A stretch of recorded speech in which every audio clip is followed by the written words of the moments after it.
오늘의 이 말씀을 가지고 신앙의 불성실이라는 제목으로 은혜를 나누고자 합니다. 신앙의 불성실 이러니까 제목부터 좀 그렇죠? 우리 신앙에 불성실한 것 같아서 오늘 말씀해 보면은 예수님이 이제 무리들에게 잡혀가는 모습이 나옵니다. 근데 예수를 잡으러 온 무리들이 보니까 뭐를 가져왔다고요? 칼과 멍치를 가지고 온 거예요. 그러니까 예수님이 그를 쳐다보면서 이렇게 말합니다. 너희들이 강도 잡는 것처럼 강도 잡으러 갈 때 우리나라에도 지금 이렇게 보면은 영화 같은 데나 뭐 이렇게 보면요, 형사들이 깡패 잡을 때 보면요, 차에 막 뛰어 올라가가지고 망치를 들고 막 유리를 깨고 막 난리가 납니다. 어떤 사람은 그래요. 경찰인지 깡패인지 모르겠다고. 그러니까 대립할 때에 순수하게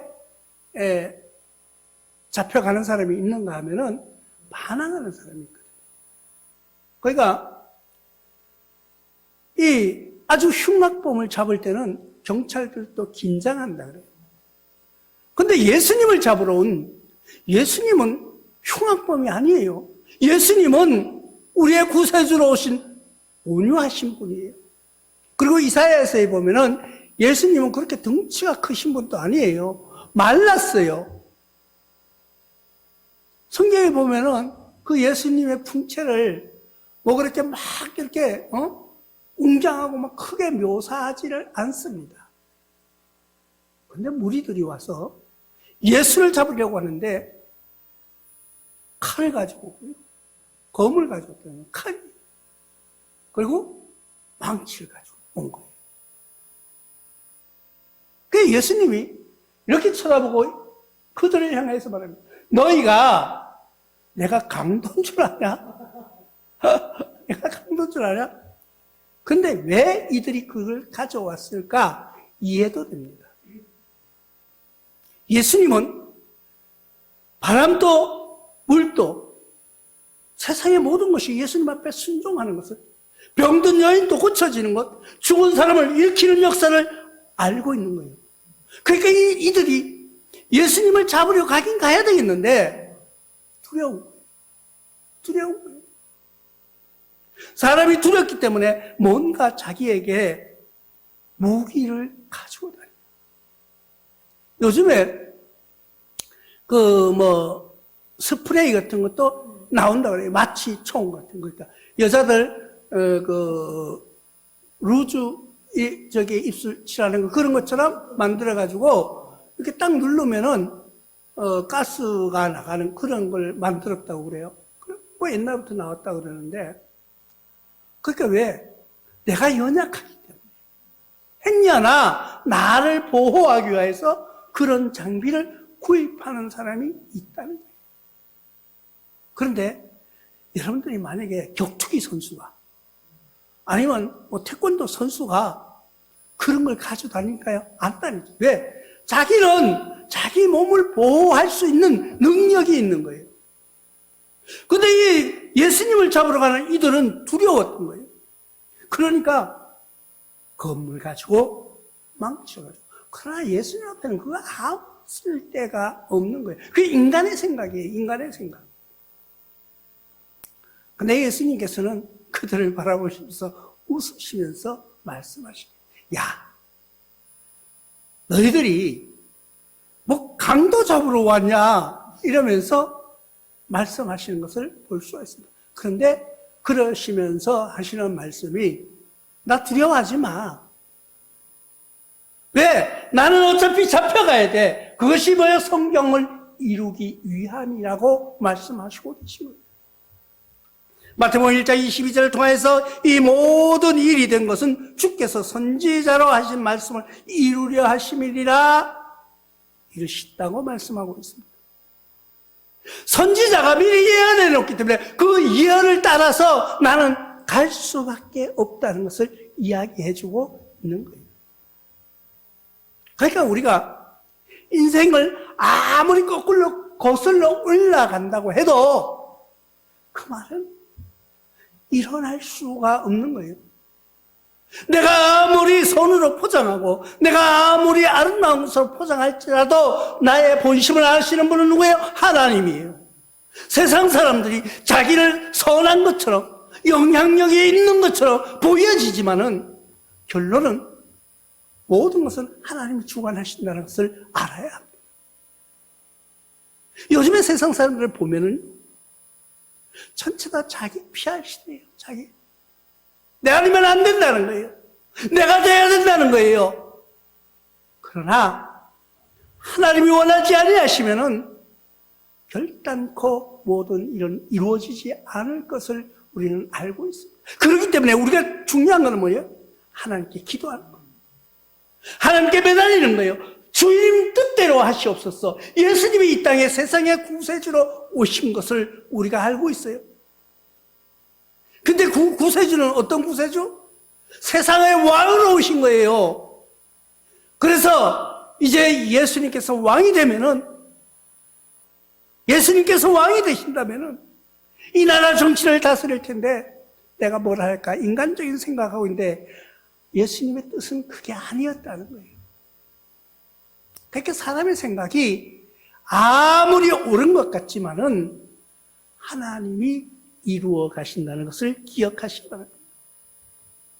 예수님은 많은 강단에 서서 사람들을 가르치기 시작했어요.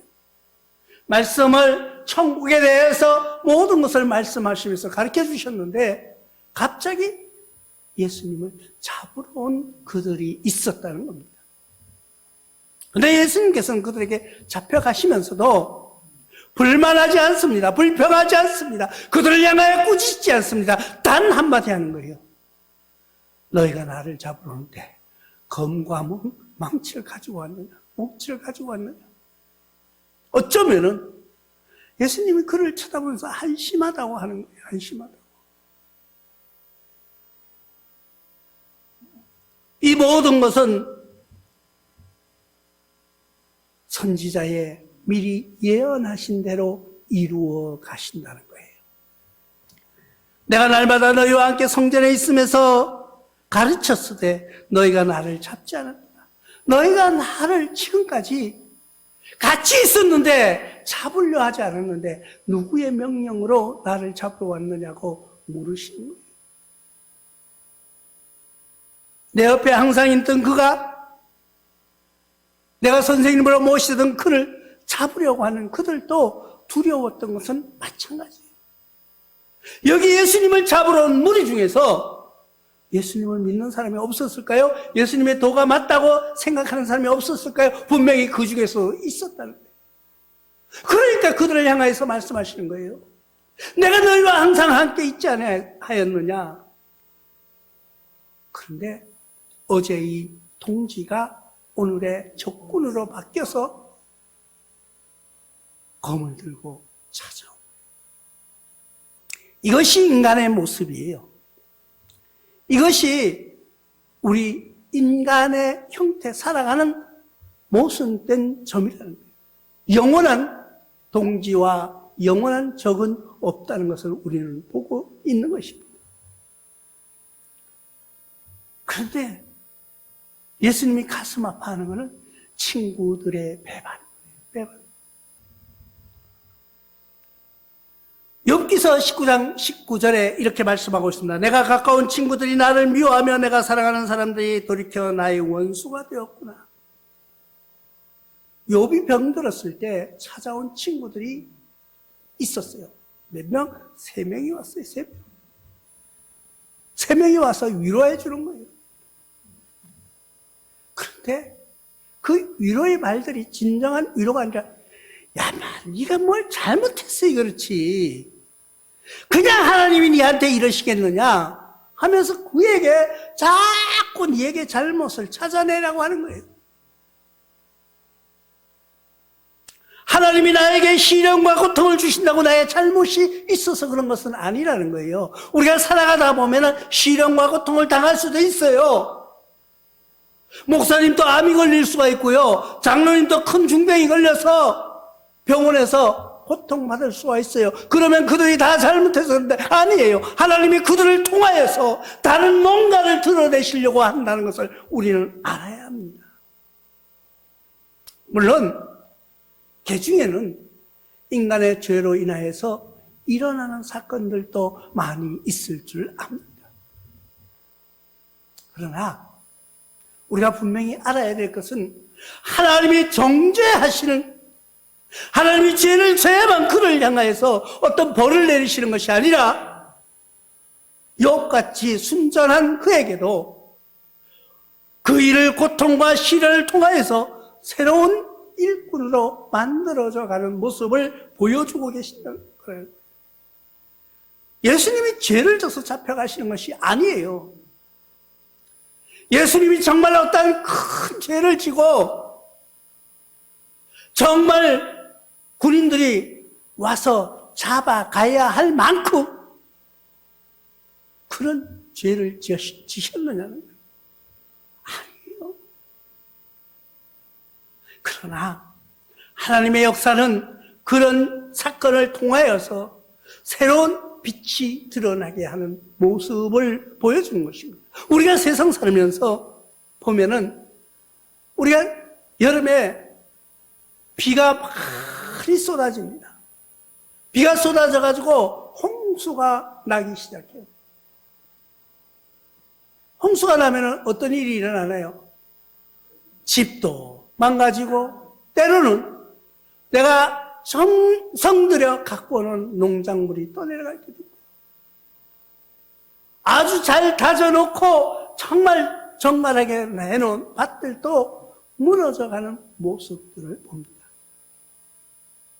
그런데 그 떠내려가는 과정을 보면은 거기에는 정말 상상하지 못한 일들이 일어납니다. 그 떠내려오는 물들을 보면은 우리는 강가에 살아가지고 예전에 여름에 홍수가 지면요 물이 갑자기 불어나기 시작합니다. 근데 불어날 때 이렇게 보면은요 정말 별의 별게 다 떠내려와요. 어떤 데는 짐승 썩은 시체도 떠내려오고요, 어떤 데는 돼지도 막 떠내려오고요. 그 돼지가 산돼지가 아니고 집에서 키우던 돼지 우리가 무너져가지고 돼지가 그냥 물에 떠내려오는 거예요. 사람도 희생될 때도 있습니다. 근데 그 물을 보면 시커먼 아주 흙물이에요, 흙물. 먹을 수가 없는 흙물을 통하여서 많은 것이 떠내려갑니다. 그 고통 때문에 울고불고 하는 사람들도 있어요. 나의 재산이 다 날아가서 나의 모든 것이 잃어버려서. 그런데 어느 날 비가 그치고 물이 서서히 줄어들기 시작합니다. 물이 줄어들 때 보면요 제일 먼저 바뀌는 것이 뭔지 알아요? 물 색깔이 바뀌는 거예요. 흙물에서, 진흙물에서 서서히 깨끗해지기 시작하는데요, 그 모든 것이 떠내려간 뒤에 다시 보면은 내가 미처 보지 못했던 것, 땅 속에 묻혀서 영원히 나타나지 않을 것 같은 새로운 뭐가 드러나기 시작합니다. 거기에 보면 흙 속에 묻혀있던 아름다운 돌들도 있고요, 새로운 물길이 생기기도 하고요. 그 떠내려간 뒤에 모습을 보면은 다시 정갈하게 바뀌어가는 모습을 봅니다. 그렇다고 그들의 상처가 나았냐 하면은 상처가 낫는 건 아니에요. 그렇지만은 거기에 감춰져 있던 모든 것이 하나씩 드러나기 시작하는 것이 강물의 홍수에 떠내려간 뒤에 나타나는 현실입니다. 우리 인생도 마찬가지예요. 어떤 고난과 고통의 슬픔이 지나가고 나면은 새로운 찬란한 태양이 떠오른다는 것을 기억하시기 바랍니다. 그런데 우리 인간은요, 새로운 태양이 떠올라도 그 태양을 바라보지 못하고 그 태양에 감사하지 못하고 지나간 상처만 끌어안고 그냥 아이고 하나님 나에게 이럴 수가 있습니까 하면서 그것만 끌어안고 영원히 살아가는 거예요. 아니에요. 과감히 버릴 거는 버리시기 바랍니다. 여러분들의 아픈 상처가 있습니까? 고통과 시련의 어떤 그런 기억이 있습니까? 잊어버리시기 바랍니다.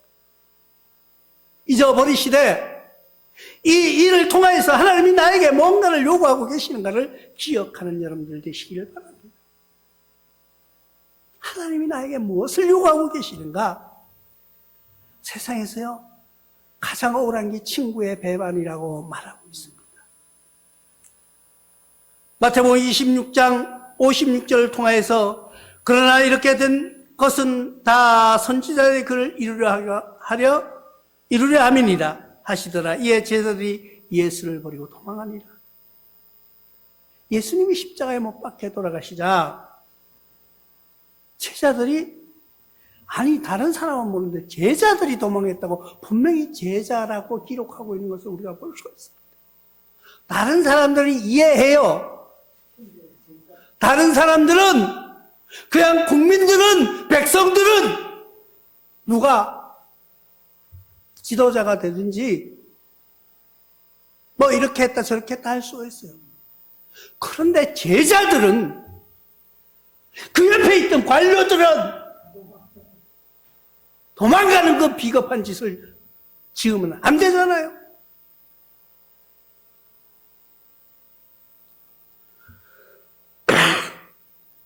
성경을 볼 때마다 가장 가슴 아픈 게 뭔지 아세요? 이 말씀이에요.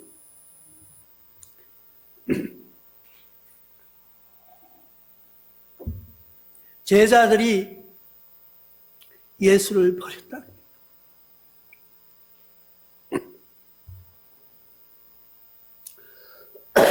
우리는 그 믿음을 지키시기 바랍니다. 내가 한번 의지했던 예수님, 내가 한번 예수님을 믿어보자고 지금까지 나의 모든 것을, 나의 정성을, 나의 사랑을 바쳤던 나와 여러분들은 변함없는 믿음으로 승리해보지 않으시렵니까? 이 모든 것이 불성실한 신앙에 있었다는 거예요. 왜 제자들이 도망갔을까? 왜 제자들이 예수님의 말씀을 믿지 못했을까? 내가 다시 오마고 약속하신 그 예수님의 말씀, 그들은 그 말은 헌신짝같이 버렸다는 거예요. 예수님께서 분명히 내가 다시 오마, 내가 사흘 뒤에 다시 살아나리라. 3일도 못 참느냐는 거예요. 3일도 못 참는 믿음.